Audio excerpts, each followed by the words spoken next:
The Book of Esther, Chapter 1. King Ahasuerus maketh a great feast. Queen Vashti, being sent for, refuseth to come, for which disobedience she is deposed. In the days of Ahasuerus, who reigned from India to Ethiopia over 127 provinces, when he sat on the throne of his kingdom, the city Susan was the capital of his kingdom.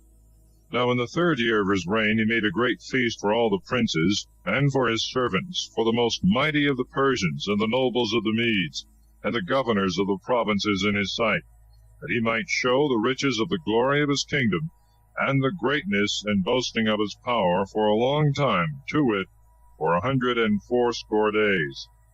And when the days of the feast were expired, he invited all the people that were found in Susan, from the greatest to the least, and commanded a feast to be made 7 days in the court of the garden and of the wood, which was planted by the care and the hand of the king. And there were hung up on every side sky-colored and green and violet hangings, fastened with cords of silk and of purple, which were put into rings of ivory, and were held up with marble pillars. The beds also were of gold and silver, placed in order upon a floor paved with porphyry and white marble, which was embellished with painting of wonderful variety. And they that were invited drank in golden cups, and the meats were brought in divers vessels one after another.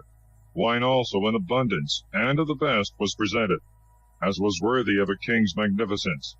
Neither was there any one to compel them to drink that were not willing, but as the king had appointed, who set over every table one of his nobles, that every man might take what he would.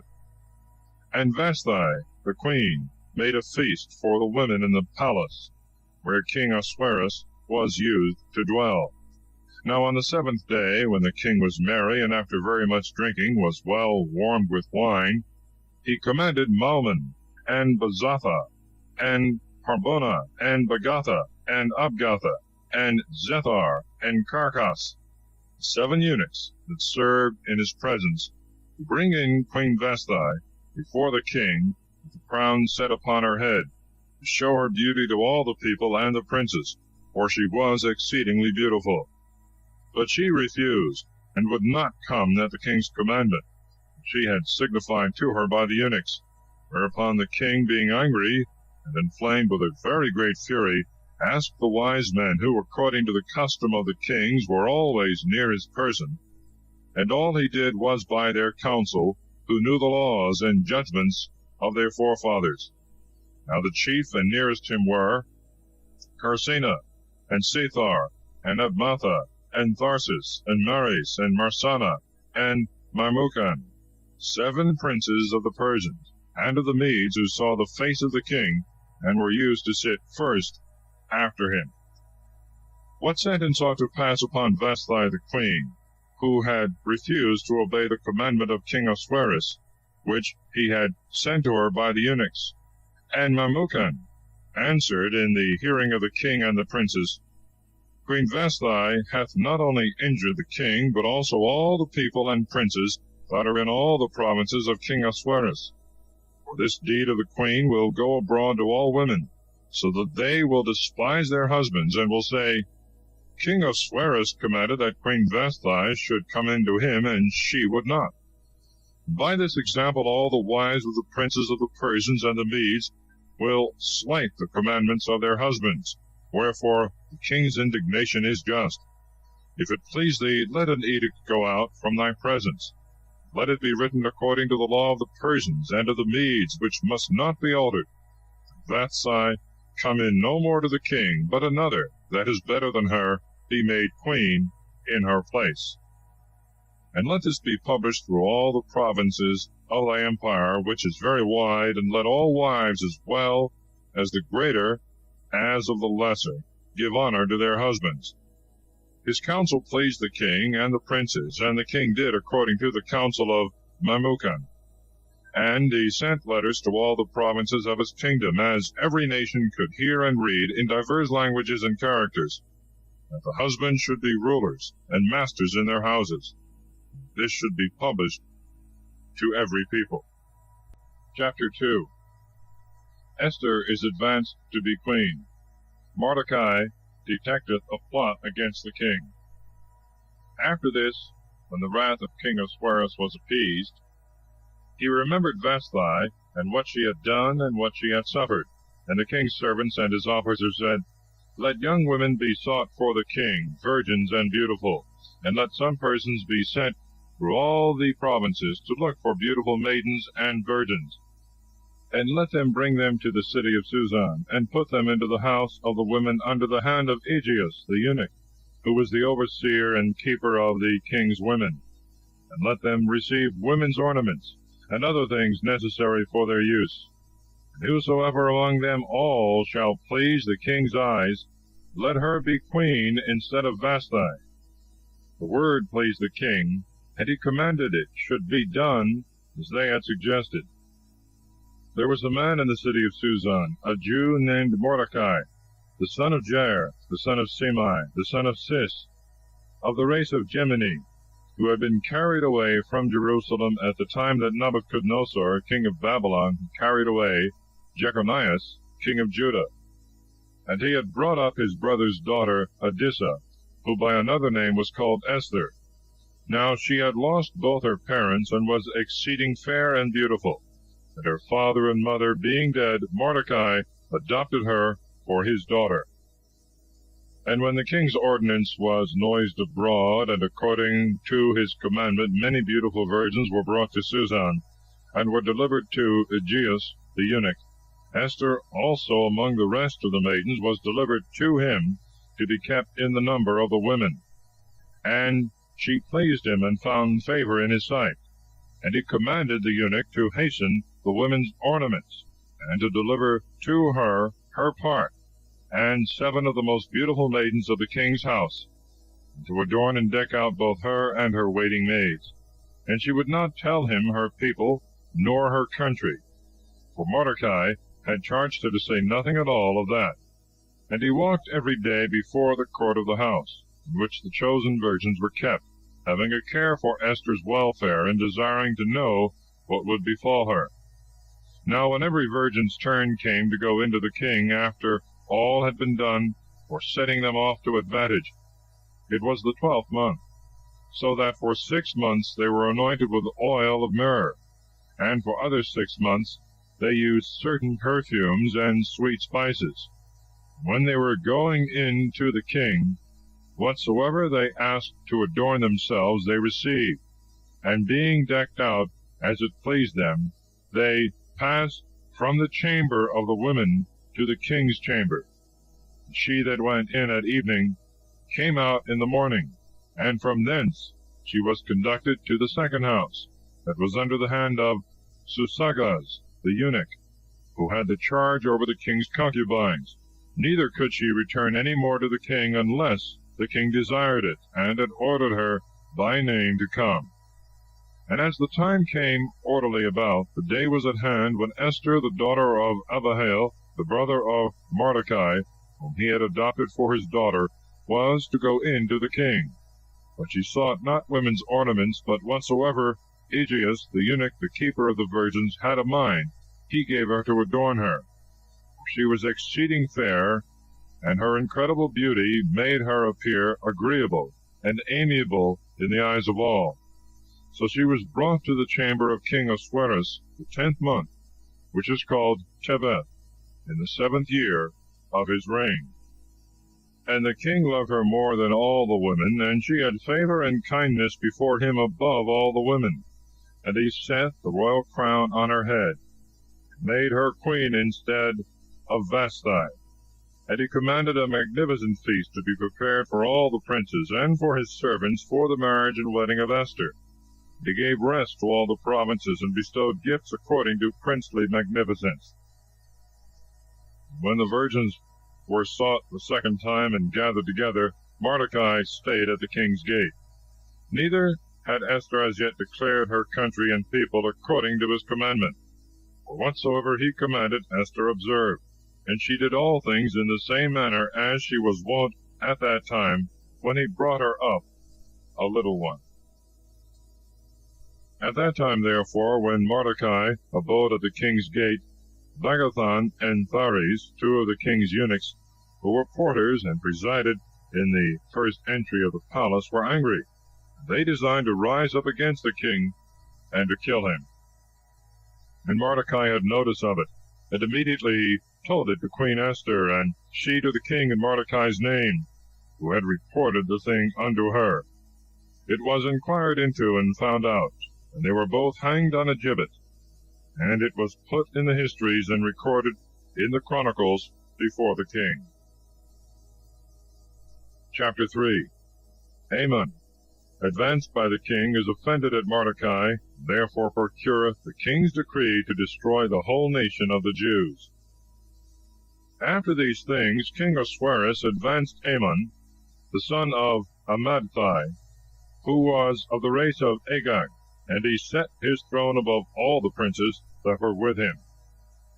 And all the king's servants that were at the doors of the palace bent their knees and worshipped Haman, for so the emperor had commanded them. Only Mordecai did not bend his knee, nor worship him.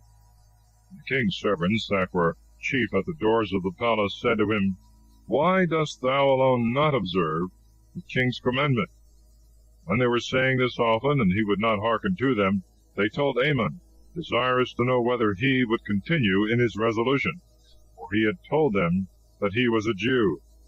Now when Haman had heard this, and had proved by experience that Mordecai did not bend his knee to him, nor worship him, he was exceeding angry, and he counted it nothing to lay his hands upon Mordecai alone, for he had heard that he was of the nation of the Jews, and he chose rather to destroy all the nation of the Jews that were in the kingdom of Ahasuerus. In the first month, which is called Nisan, in the 12th year of the reign of Ahasuerus, the lot was cast into an urn, which in Hebrew is called Fur, before Haman, on what day and what month the nation of the Jews should be destroyed. And there came out the 12th month, which is called Adar.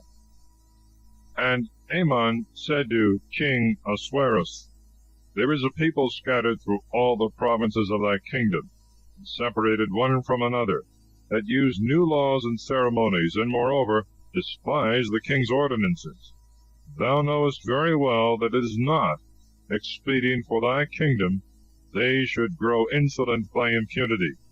If it please thee, decree that they may be destroyed, and I will pay 10,000 talents to thy treasurers. And the king took the ring that he used for his own hand, and gave it to Haman, the son of Hammedatha, of the race of Agag, the enemy of the Jews. And he said to him, As to the money which thou promisest, keep it for thyself, but as to the people, do with them as seemest good to thee. And the king's scribes were called on the first month Nisan, on the 13th day of the same month, and they wrote as Haman had commanded to all the king's lieutenants, and to the judges of the provinces, and of divers nations, as every nation could read, and hear according to their different languages, in the name of King Ahasuerus, and the letters sealed with his ring, were sent by the king's messengers to all provinces, to kill and destroy all the Jews, young and old, little children and women, in one day, that is, on the 13th of the 12th month, which is called Adar, and to make a spoil of their goods. The contents of the letters were to this effect, that all provinces might know and be ready against that day. Couriers were sent, made haste to fulfill the king's commandment, and immediately the edict was hung up in Susan, king and Haman feasting together, and all the Jews that were in the city weeping. Chapter 4. Mordecai desireth Esther to petition the king for the Jews. They join in fasting and prayer.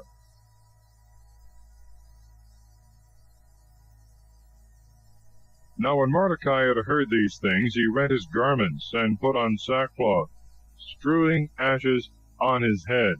And he cried with a loud voice in the street, in the midst of the city, showing the anguish of his mind. And he came lamenting in this manner even to the gate of the palace, for no one clothed with sackcloth might enter the king's court. And in all provinces, towns, and places to which the king's cruel edict was come, there was great mourning among the Jews, with fasting, wailing, and weeping, many using sackcloth and ashes for their bed. Then Esther's maids and her eunuchs went in and told her. And when she heard it, she was in a consternation, and she sent a garment to clothe him, and to take away the sackcloth, but he would not receive it. And she called for Athach, the eunuch, whom the king had appointed to attend upon her, and she commanded him to go to Mordecai, and learn of him why he did this. And Athach, going out, went to Mordecai, who was standing in the street of the city before the palace gate. And Mordecai told him all that had happened, how Haman had promised to pay money into the king's treasures to have the Jews destroyed. He gave him also a copy of the edict, which was hanging up in Susan, that he should show it to the queen, and admonish her to go into the king, and to entreat him for her people. And Athach went back and told Esther all that Mordecai had said. She answered him, and bade him say to Mordecai, All the king's servants, and all the provinces that are under his dominion, know that whosoever, whether man or woman, cometh into the king's inner court, who is not called for, is immediately to be put to death without any delay, except the king shall hold out the golden scepter to him in token of clemency, that so he may live. How then can I go in to the king, who for these 30 days now have not been called unto him? And when Mordecai had heard this, he sent word to Esther again, saying, Think not that thou mayest save thy life only because thou art in the king's house, more than all the Jews. For if thou wilt now hold thy peace, the Jews shall be delivered by some other occasion. Thou and thy father's house shall perish. And who knoweth whether thou art not therefore come to the kingdom, that thou mightest be ready in such a time as this? And again Esther sent to Mordecai in these words, Go and gather together all the Jews whom thou shalt find in Susan, and pray ye for me, neither eat nor drink for 3 days and 3 nights, and I with my handmaids will fast in like manner. And then I will go into the king against the law, not being called, and expose myself to death and to danger. So Mordecai went and did all that Esther had commanded him. Chapter 5. Esther is graciously received. She inviteth the king and Haman to dinner. Haman prepareth a gibbet for Mordecai. And on the 3rd day Esther put on her royal apparel, and stood in the inner court of the king's house, over against the king's hall. Now he sat upon his throne in the hall of the palace, over against the door of the house. When he saw Esther the queen standing, it pleased his eyes, and he held out toward her the golden scepter, which he held in his hand. And she drew near and kissed the top of his scepter. And the king said to her, What wilt thou, Queen Esther? What is thy request?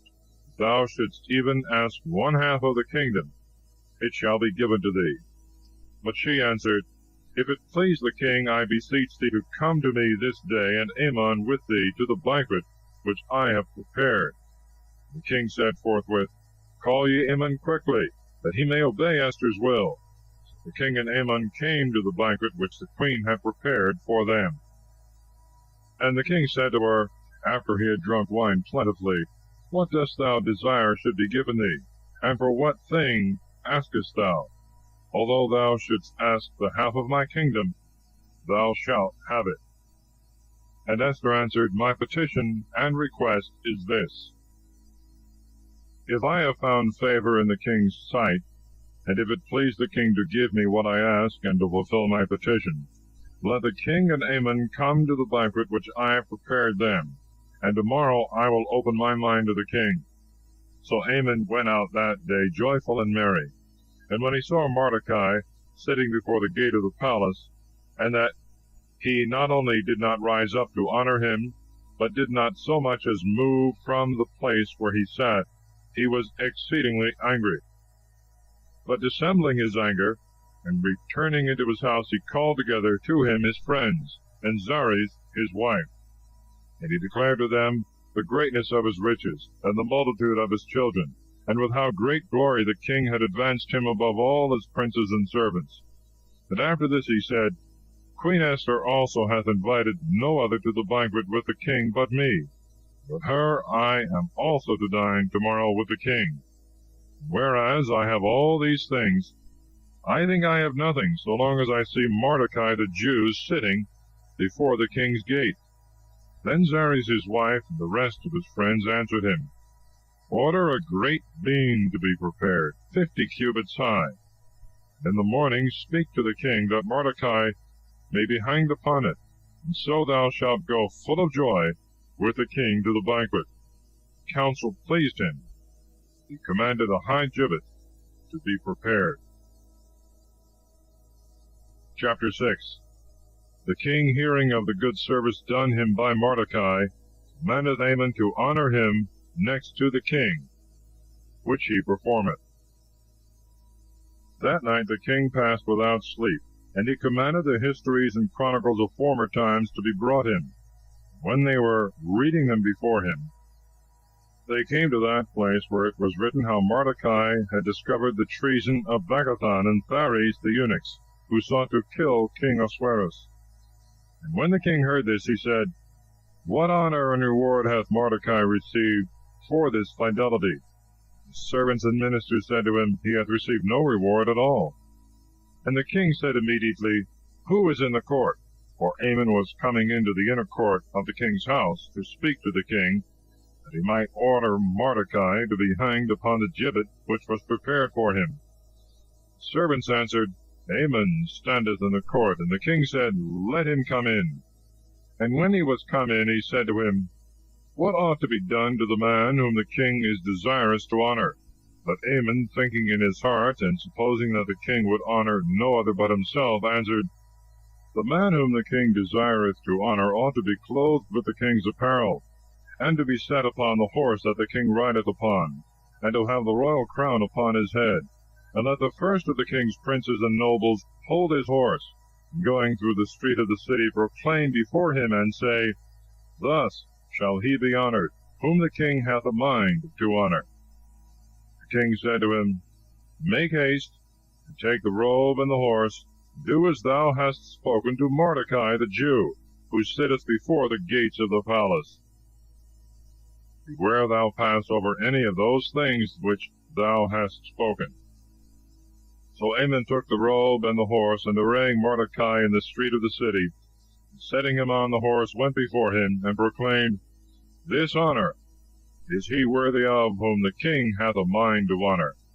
But Mordecai returned to the palace gate, and Haman made haste to go to his house, mourning and having his head covered. And he told Zeres his wife and his friends all that had befallen him. And the wise men whom he had in council, and his wife answered him, If Mordecai be of the seed of the Jews, before whom thou hast begun to fall, thou canst not resist him. Thou shalt fall in his sight. As they were yet speaking, the king's eunuchs came, and compelled him to go quickly to the banquet which the queen had prepared. Chapter 7. Esther's petition for herself and her people. Haman is hanged upon the gibbet he had prepared for Mordecai. So the king and Haman went in to drink with the queen. And the king said to her again the second day after he was warm with wine, What is thy petition, Esther, that it may be granted thee?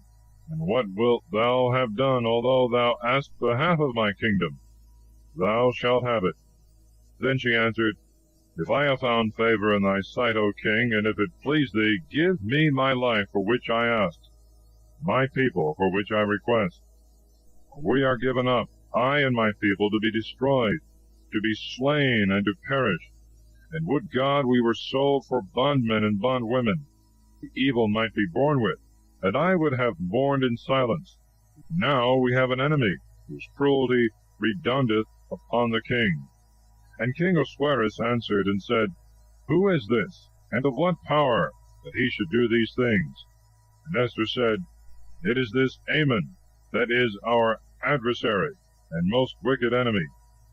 Haman, hearing this, was forthwith astonished, not being able to bear the countenance of the king and of the queen. But the king, being angry, rose up, and went from the place of the banquet into the garden set with trees. Haman also rose up to entreat Esther the queen for his life, for he understood that evil was prepared for him by the king. And when the king came back out of the garden set with trees, and entered into the place of the banquet, he found Haman was fallen upon the bed on which Esther lay. And he said, He will force the queen also in my presence in my own house. Word was not yet gone out of the king's mouth, that immediately they covered his face. And Harbona, one of the eunuchs that stood waiting on the king, said, Behold, the gibbet which he hath prepared for Mordecai, who spoke for the king, standeth in Haman's house, being 50 cubits high. And the king said to him, Hang him upon it. So Haman was hanged on the gibbet, which he had prepared for Mordecai, and the king's wrath ceased. Chapter 8. Mordecai is advanced. Haman's letters are reversed. On that day King Ahasuerus gave the house of Haman, the Jews' enemy, to Queen Esther, and Mordecai came in before the king, for Esther had confessed to him that he was her uncle. And the king took the ring which he had commanded to be taken again from Haman, and gave it to Mordecai, and Esther set Mordecai over her house. And not content with these things, she fell down at the king's feet and wept, and speaking to him, besought him that he would give orders that the malice of Haman the Agagite, and his most wicked devices, which she had invented against the Jews, should be of no effect. He, as the manner was, held out the golden scepter with his hand, which was the sign of clemency. And she arose up and stood before him, and said, If it please the king, and if I have found favor in his sight, and my request be not disagreeable to him, I beseech thee that the former letters of Haman the traitor and enemy of the Jews, by which he commanded that they should be destroyed in all the king's provinces, may be reversed by new letters. For how can I endure the murdering and slaughter of my people? And King Ahasuerus answered Esther the queen and Mordecai the Jew, I have given Haman's house to Esther, that I have commanded him to be hanged on a gibbet, because he durst lay hands on the Jews. Write ye therefore to the Jews, as it pleaseth you, in the king's name, and seal the letters with my ring. This was the custom. No man durst gainsay the letters which were sent in the king's name, and were sealed with his ring. Then the king's scribes and secretaries were called for. Now it was the time of the 3rd month, which is called Sibon, 23 day of the month. Letters were written, as Mordecai had a mind, to the Jews, and to the governors, and to the deputies, and to the judges who were rulers over the 127 provinces, from India even to Ethiopia, province and province, to people and people, according to their languages and characters, and to the Jews according as they could read and hear. And these letters, which were sent in the king's name, were sealed with his ring, and sent by posts, who were to run through all the provinces, to prevent the former letters with new messages.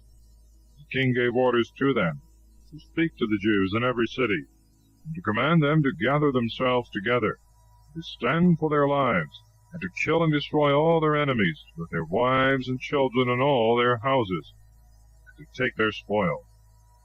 And one day of revenge was appointed for all the provinces, to wit, 13th of the 12th month of Adar.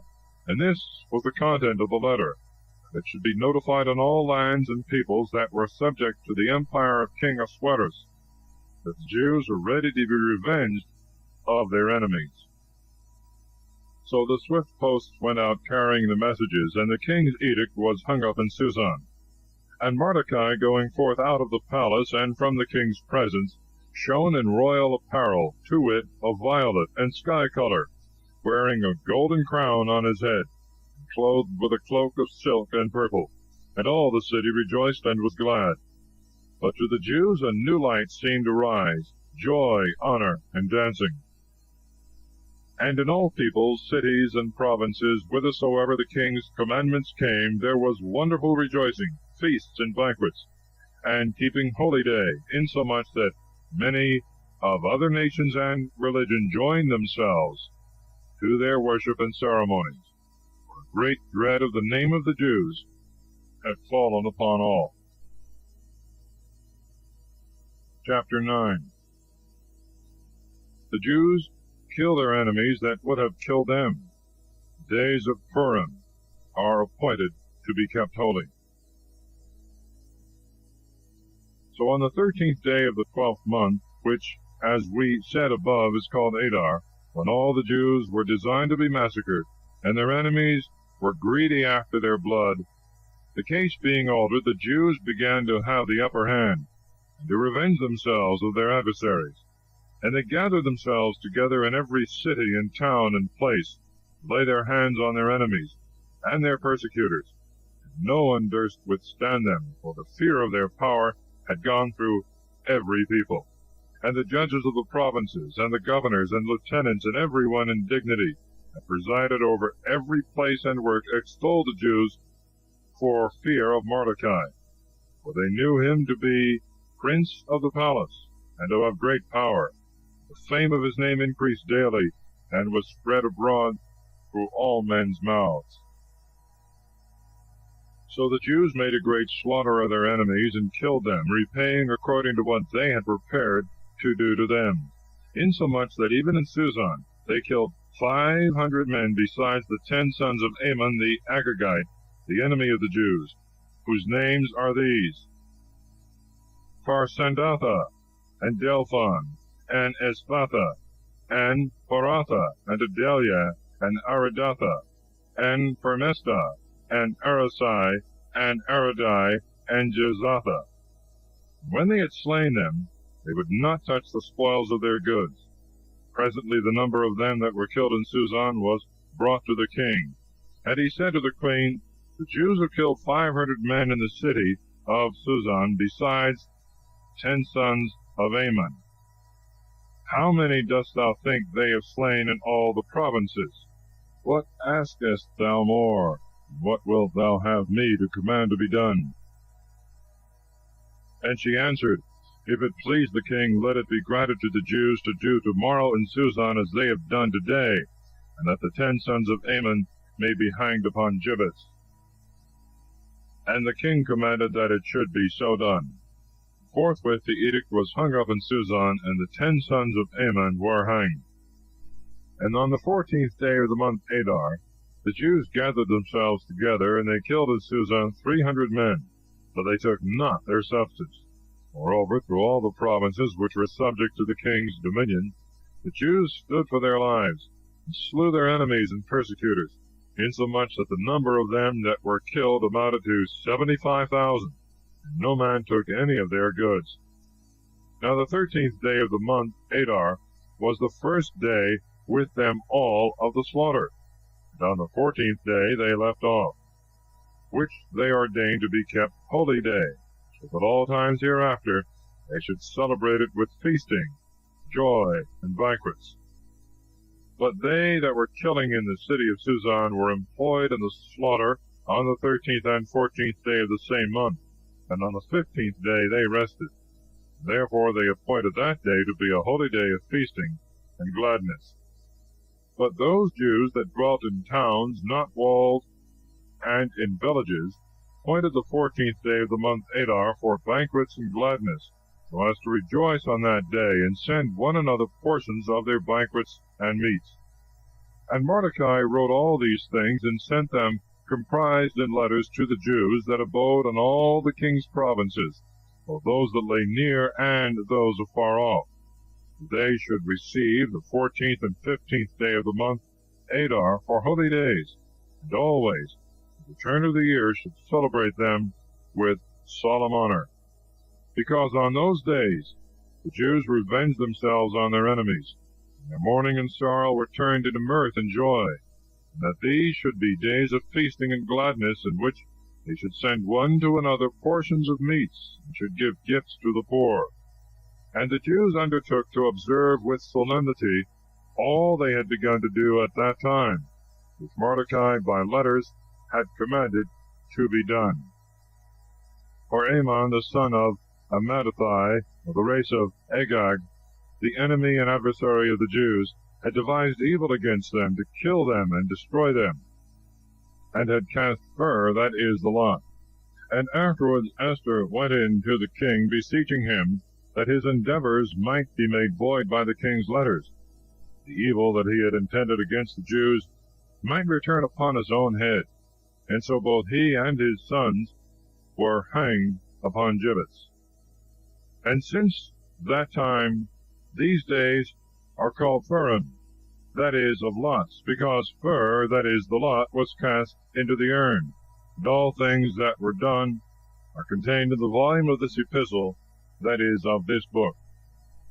And the things that they suffered, and that were afterwards changed, the Jews took upon themselves and their seed, and upon all that had a mind to be joined to their religion, so that it should be lawful for none to pass these days without solemnity, which the writing testifieth, and certain times require, as the years continually succeed one another.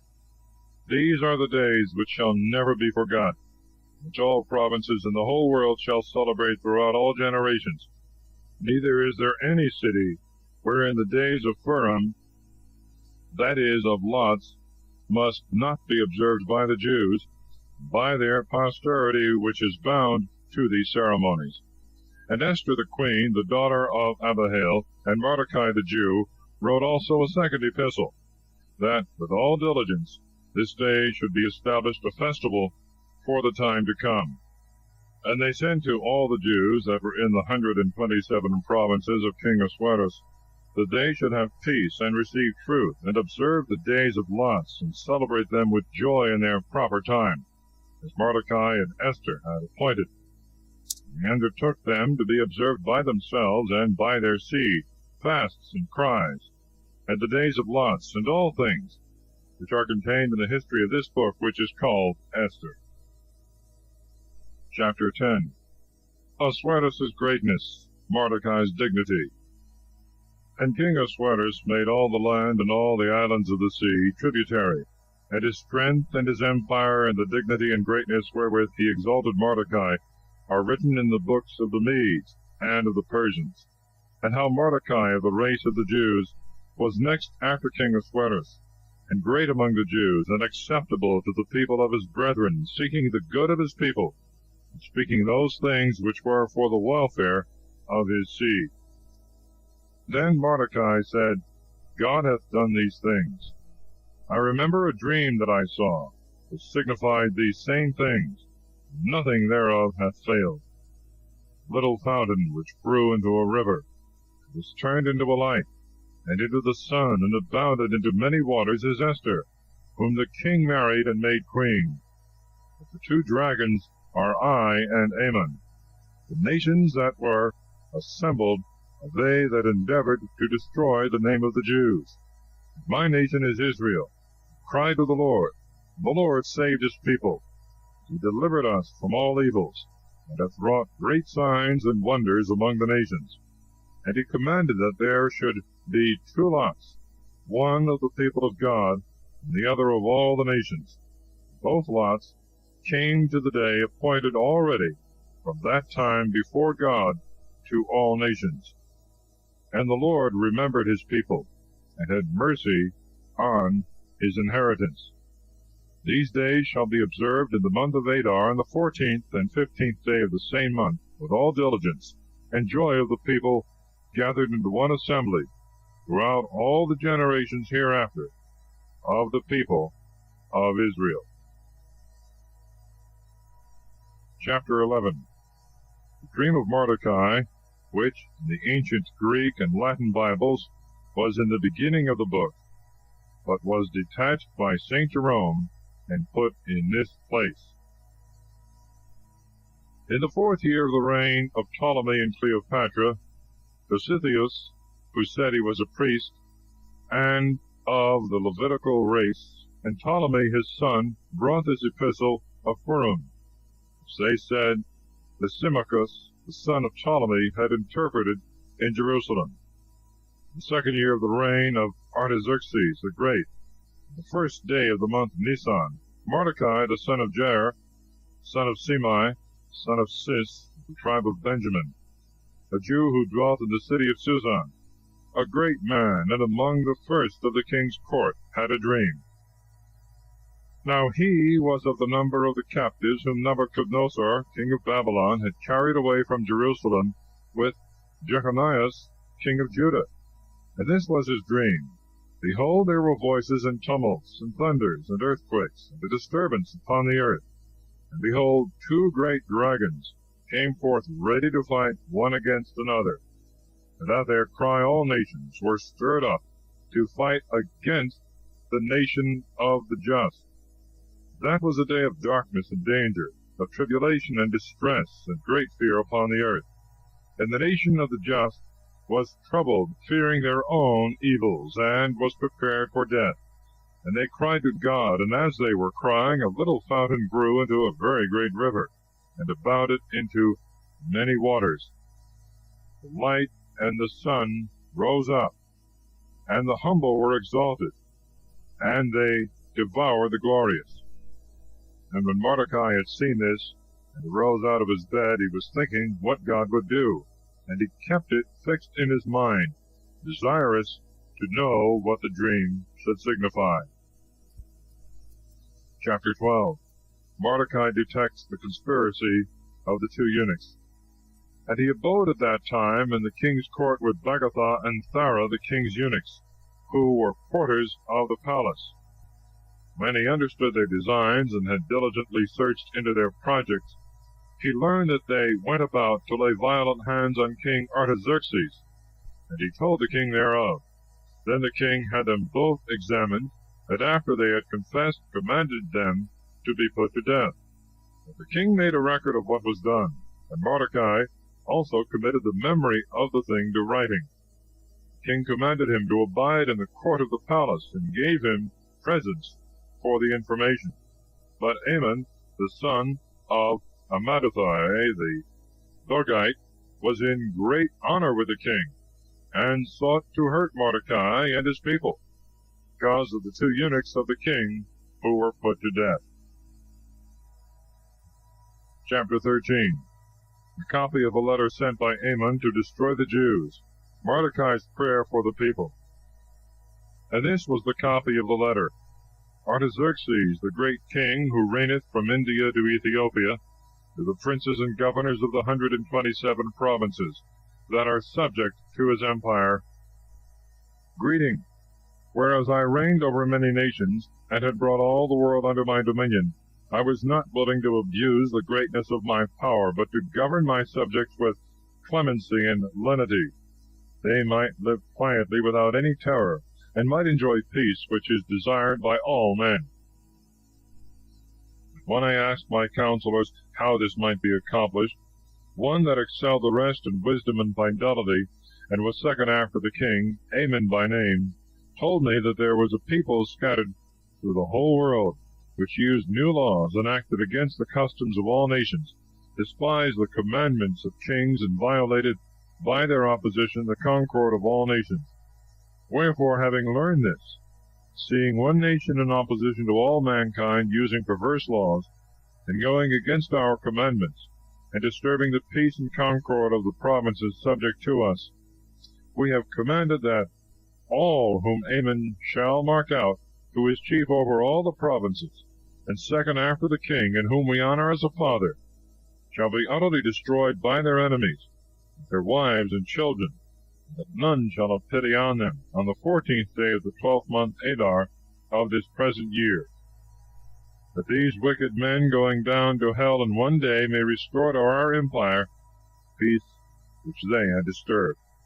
But Mordecai besought the Lord, remembering all his works, and said, O Lord, Lord, Almighty King, for all things are in thy power, and there is none that can resist thy will. If thou determine to save Israel, thou hast made heaven and earth, and all things that are under the cope of heaven. Thou art Lord of all, and there is none that can resist thy majesty. Thou knowest all things, and thou knowest that it was not out of pride and contempt, or any desire of glory, that I refused to worship the proud Amon. For I would willingly readily for the salvation of Israel have kissed even the steps of his feet. But I feared lest I should transfer the honor of my God to a man, and lest I should adore anyone except my God. And now, O Lord, O King, O God of Abraham, have mercy on thy people, because our enemies resolve to destroy us and extinguish thy inheritance. Despise not thy portion, which thou hast redeemed for thyself out of Egypt. Hear my supplication, and be merciful to thy lot and inheritance, and turn our mourning into joy, that we may live and praise thy name, O Lord. Shut not the mouths of them that sing to thee. And all Israel, with like mind and supplication, cried to the Lord, because they saw certain death hanging over their heads. Chapter 14. Prayer of Esther for herself and her people. Queen Esther also, fearing the danger that was at hand, had recourse to the Lord. And when she had laid away her royal apparel, she put on garments suitable for weeping and mourning.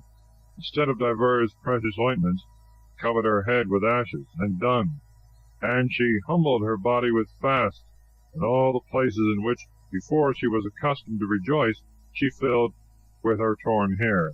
And she prayed to the Lord, the God of Israel, saying, O my Lord, who alone art our King, help me, a desolate woman, and who have no other helper but thee. My danger is in my hands. I have heard of my father, that thou, O Lord, didst take Israel from among all nations, and our fathers from all their predecessors, to possess them as an everlasting inheritance. Thou hast done to them as thou hast promised. We have sinned in thy sight, therefore thou hast delivered us into the hands of our enemies, for we have worshipped their gods. Thou art just, O Lord.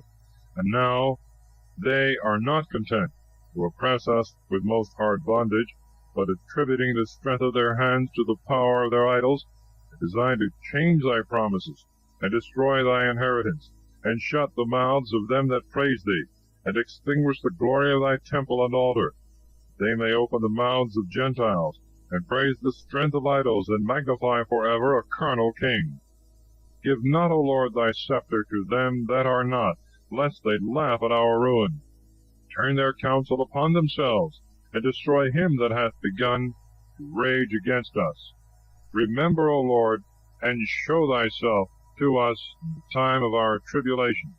And give me boldness, O Lord, King of gods, and of all power. Give me a well-ordered speech in my mouth in the presence of the lion. Turn his heart to the hatred of our enemy, that both he himself may perish, and the rest that consent to him. Deliver us by thy hand, and help me, who have no other helper but thee, O Lord, who has the knowledge of all things. And thou knowest that I hate the glory of the wicked, and abhor the bed of the uncircumcised, and of every stranger. Thou knowest my necessity, that I abominate the sign of my pride and glory, which is upon my head in the days of my public appearance, and detest it as a menstruous rag, and wear it not in the days of my silence, and that I have not eaten at Amon's table, nor hath the king's banquet pleased me, and that I have not drunk the wine of the drink offerings, and that thy handmaid hath never rejoiced since I was brought hither unto this day, but in thee, O Lord, the God of Abraham. O God, who art mighty above all, hear the voice of them that have no other hope. Deliver us from the hand of the wicked, and deliver me from my fear. Chapter 15. Esther comes into the king's presence. She is terrified, but God turns his heart.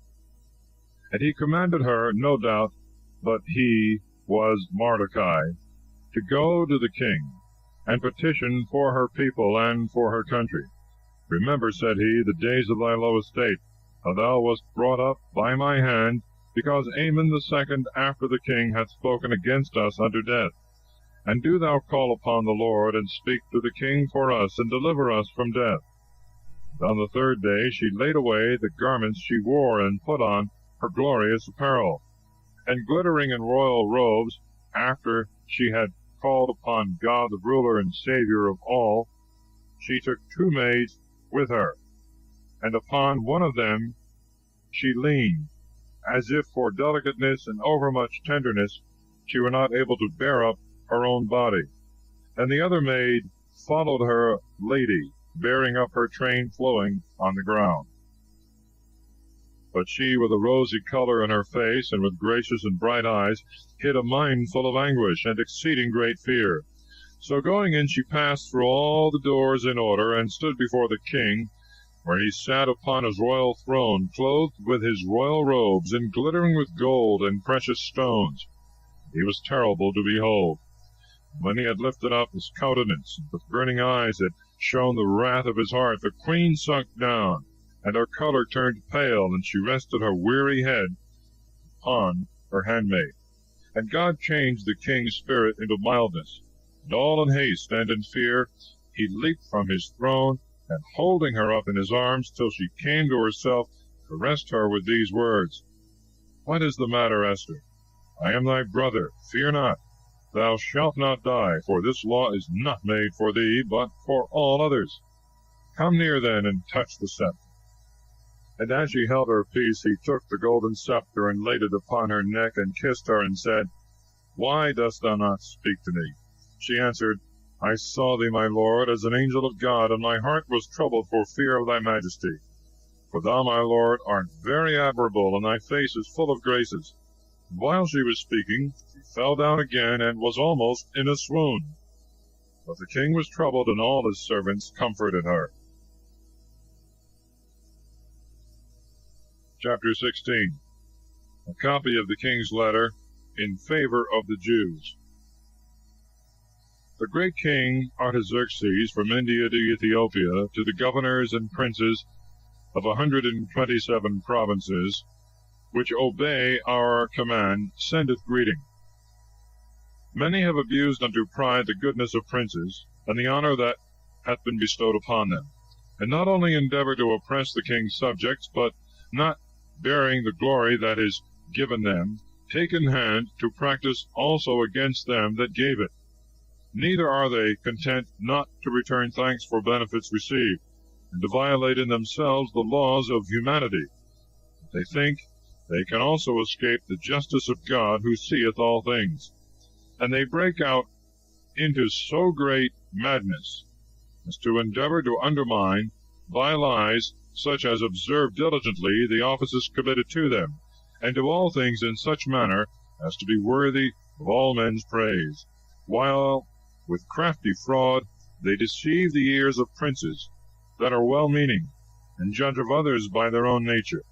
Now this is proved both from ancient histories and by the things which are done daily, how the good designs of kings are depraved by the evil suggestions of certain men. Wherefore we must provide for the peace of all provinces.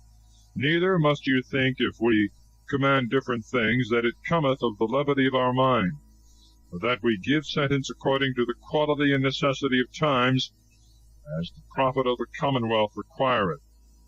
Now that you may more plainly understand what we say, Ammon the son of Amadattai, a Macedonian both in mind and country, and having nothing of the Persian blood, with his cruelty staining our goodness, was received being a stranger by us, and found our humanity so great towards him, that he was called our father, and was worshipped by all as the next man after the king. But he was so far puffed up with arrogancy as to go about to deprive us of our kingdom and life. For with certain new and unheard of devices, he had sought the destruction of Mordecai, by whose fidelity and good services our life was saved, and of Esther, the partner of our kingdom, with all their nation, thinking that after they were slain he might work treason against us, left alone without friends, and might transfer the kingdom of the Persians to the Macedonians. But we have found that the Jews, who were by that most wicked man appointed to be slain, are in no fault at all, but contrariwise use just laws, and are the children of the highest and the greatest, and the ever-living God, by whose benefit the kingdom was given both to our fathers and to us, and is kept unto this day. Wherefore know ye that those letters which he sent in our name are void and of no effect. for which crime both he himself that devised it, and all his kindred, hang on gibbets, before the gates of this city Susan, not we, but God repaying him as he deserved. But this edict, which we now send, will be published in all cities. The Jews may freely follow their own laws, and you shall aid them, that they may kill those who have prepared themselves to kill them, on the 13th day of the 12th month, which is called Adar. The Almighty God hath turned this day of sadness and mourning into joy to them. Wherefore you shall also count this day among other festival days, and celebrate it with all joy, that it may be known also in times to come, that all they who faithfully obey the Persians receive a worthy reward for their fidelity, but they that are traitors to their kingdom are destroyed for their wickedness. And let every province and city that will not be partaker of this solemnity perish by the sword and by fire, and be destroyed in such manner as to be made unpassable, both to men and beasts, for an example of contempt and disobedience. Thus concludes the book of Esther.